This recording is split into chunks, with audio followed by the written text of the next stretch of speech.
Hi friends, இன்னைக்கு நம்ம இந்த வீடியோல சிக்கன் கோலாண்ட குழம்பு எப்படி செய்யுங்கன்னு பார்க்கலாம்.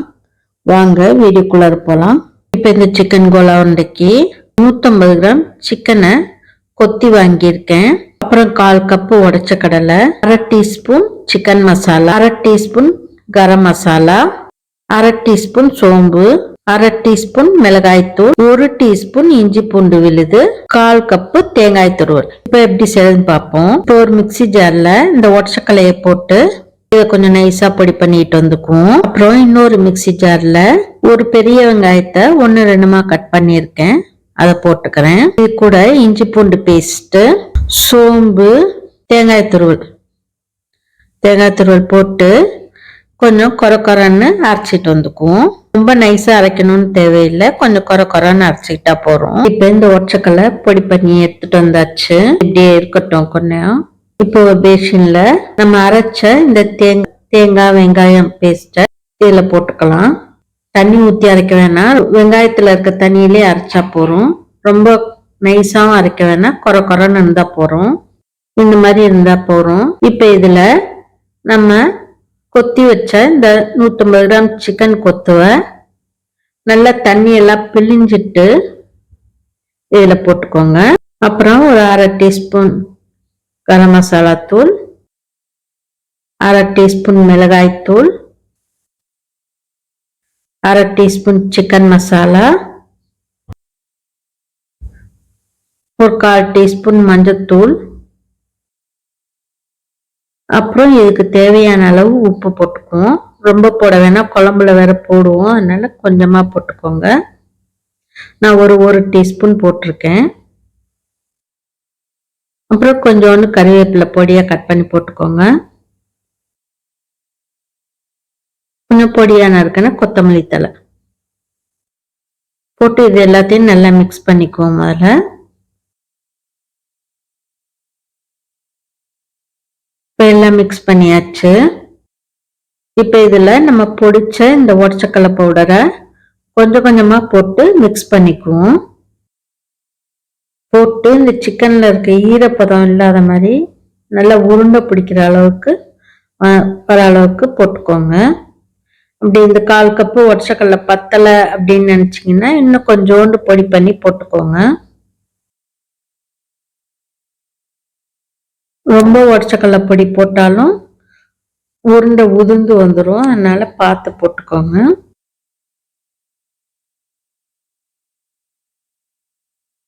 நான் இன்னும் கொஞ்சோண்டு பொடியை போட்டிருக்கேன்.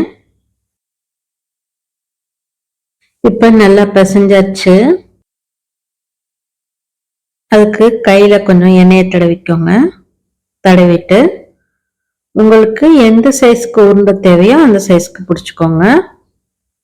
நான் ஒரு மீடியம் சைஸ் உருண்டையா போடுறேன். இந்த அளவுக்கு சைஸ்ல போடுறேன்.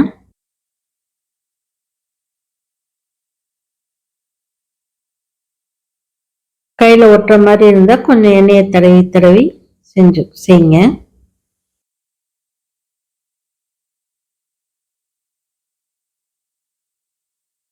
இப்போ உருண்டை பிடிச்சாச்சு. இந்த உருண்டை எல்லாம் இப்படியே இருக்கட்டும், நம்ம குழம்புக்கு தாளிச்சுக்குவோம். இப்ப நம்ம குழம்புக்கு தாளிச்சுக்குவோம். அதுக்கு ஸ்டவ்ல ஒரு கடாய் வச்சிருக்கேன். அதுல 2 டேபிள் ஸ்பூன் நல்லெண்ணெய் ஊத்திக்கிறேன்.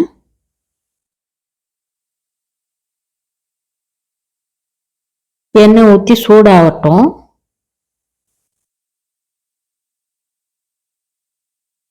எண்ணெய் சூடானதும்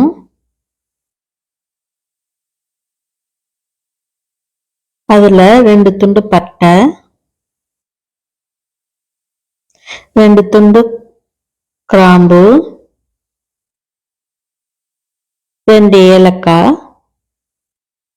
1/2 டீஸ்பூன் சோம்பு போட்டு பொரியட்டும். நான் ஒரு பெரிய வெங்காயத்தை பொடியா கட் பண்ணியிருக்கேன், அதை போட்டுக்கிறேன்.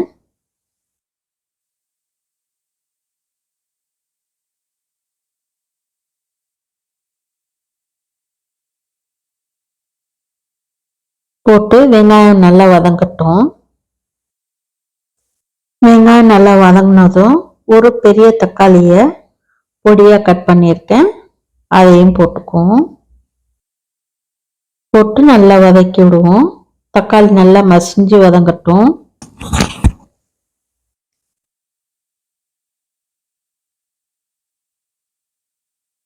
தக்காளி மசிஞ்சு வதங்கிறதுக்காக நான் 1 டீஸ்பூன் உப்பு போட்டுக்கிறேன்.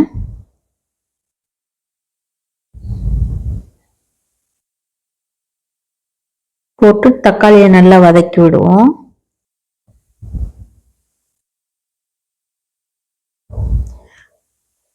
தக்காளி வெங்காயம் வதங்கினதும் 1 டீஸ்பூன் இஞ்சி பூண்டு விழுது போட்டுக்கலாம். போட்டு இஞ்சி பூண்டோட பச்சை வாசனை போகிற வரைக்கும் வதக்கிக்குவோம்.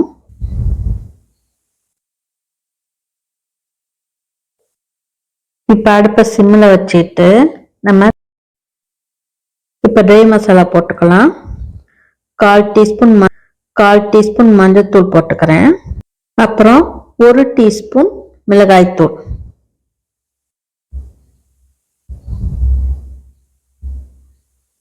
3 டீஸ்பூன் தனியாத்தூள், 1/2 டீஸ்பூன் சிக்கன் மசாலா,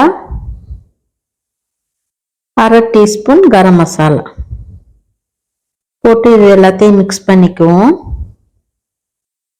இப்போ இந்த குழம்புக்கு தேவையான அளவு உப்பு போட்டுக்கலாம். உப்பு பார்த்து போட்டுக்கோங்க. உப்பு காரம்லாம் உங்களுக்கு டேஸ்ட்டுக்கு தகுந்த மாதிரி போட்டுக்கோங்க. இப்போ இதில் கொஞ்சமாக தண்ணியை ஊற்றி கொதிக்க விடுவோம். உப்பு காரம் இதெல்லாம் உங்கள் டேஸ்ட்டுக்கு தகுந்த மாதிரி போட்டுக்கோங்க. உப்பை பார்த்து போட்டுக்கோங்க. ஏற்கனவே நம்ம வதக்குறதுல கொஞ்சம் உப்பு போட்டிருக்கோம். அதுவும் இல்லாமல் உருண்டையிலையும் உப்பு இருக்கு. அதனால குழம்புல பார்த்து போட்டுக்கோங்க.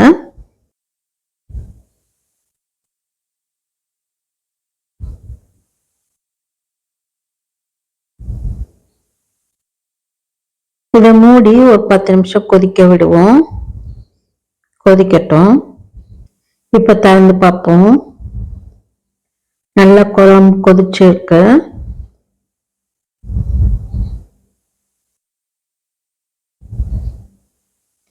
இந்த மசாலாவோட பச்சை வாசனையும் போயிடுச்சு. இப்போ இதில் நம்ம அரைச்ச இந்த தேங்காய் விழுதை ஊற்றிக்கலாம்.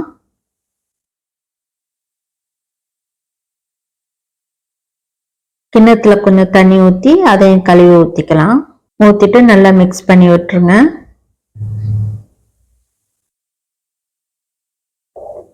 தேங்காய் ஊற்றி நல்லா கொதிச்சிருச்சு. இப்போ இதில் கொஞ்சம் தண்ணி ஊற்றிக்கிறேன்.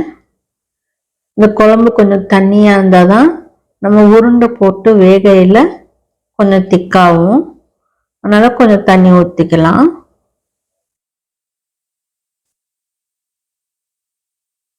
இப்போ குழம்பு நல்லா கொதிக்க ஆரம்பிச்சிச்சு. இப்போ இதில் நம்ம உருண்டையெல்லாம் போட்டுக்குவோம். அடுப்பை சிம்மில் வச்சுக்கோங்க. வச்சுட்டு உருண்டையை ஒன்று ஒன்றா போட்டுக்கோங்க. ஒன்று மேலே ஒன்று போட்டுறாதீங்க. இப்போ எல்லா உருண்டையும் போட்டாச்சு. இதை கலந்து விட்டுறாதீங்க. அப்படியே மூடி வச்சு வேகட்டும். உடனே கலந்து விட்டீங்கன்னா உருண்டை உடைய ஆரம்பிச்சிடும். இப்போ திறந்து பார்ப்போம். நல்லா குழம்பு கொதிச்சு உருண்டையெல்லாம் நல்லா உடையாம மேலே வந்திருக்கு பாருங்க, மிதந்து வந்திருக்கு. இது ஒரு 5 நிமிஷம் வேகட்டும். சிக்கன் உருண்டைங்கிறதுனால சீக்கிரம் வெந்துடும்.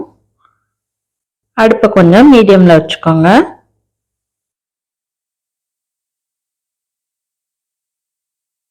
வச்சுட்டு லைட்டா மூடி வச்சுக்கோங்க. இப்ப திறந்து பார்ப்போம். நல்லா குழம்பு கொதிச்சு உருண்டையெல்லாம் நல்லா வெந்துருச்சு. உருண்டையெல்லாம் நல்லா உடையாமையும் வந்திருக்கு பாருங்க. இப்ப குழம்பு ரெடி ஆயிடுச்சு. கடைசி இறக்கிறதுக்கு முன்னாடி கொஞ்சோண்டு கொத்தமல்லி தலையை தூக்கும். இப்ப சுவையான டேஸ்டியான சிக்கன் கோலா உருண்டை குழம்பு ரெடி ஆயிடுச்சு. இதை ஒரு சர்விங் பவுல்ல மாத்திக்குவோம். இந்த குழம்பு இட்லி, தோசை, அது மட்டும் இல்லாமல் சாதம், சுட சுட சூடான சாதத்தோட சேர்ந்து சாப்பிட ரொம்ப அருமையா இருக்கும். இப்போ சுவையான டேஸ்டான சிக்கன் கோலா உருண்டை ரெடி. இப்போ அருமையான டேஸ்டியான சிக்கன் கோலா உருண்டை குழம்பு ரெடி ஆயிடுச்சு. இதை நீங்கள் செஞ்சு பாருங்க. செஞ்சு பார்த்துட்டு இந்த வீடியோ பிடிச்சிருந்தா லைக் பண்ணுங்க, கமெண்ட் பண்ணுங்க, ஷேர் பண்ணுங்க. அப்படியே எங்கள் சேனலை சப்ஸ்கிரைப் பண்ணுங்க. மறக்காம பெல் ஐக்கானை கிளிக் பண்ணுங்க. அப்பதான் எங்களோட ஒவ்வொரு வீடியோவும் உங்களுக்கு நோட்டிஃபிகேஷன் வந்து சேரும். Thank you friends.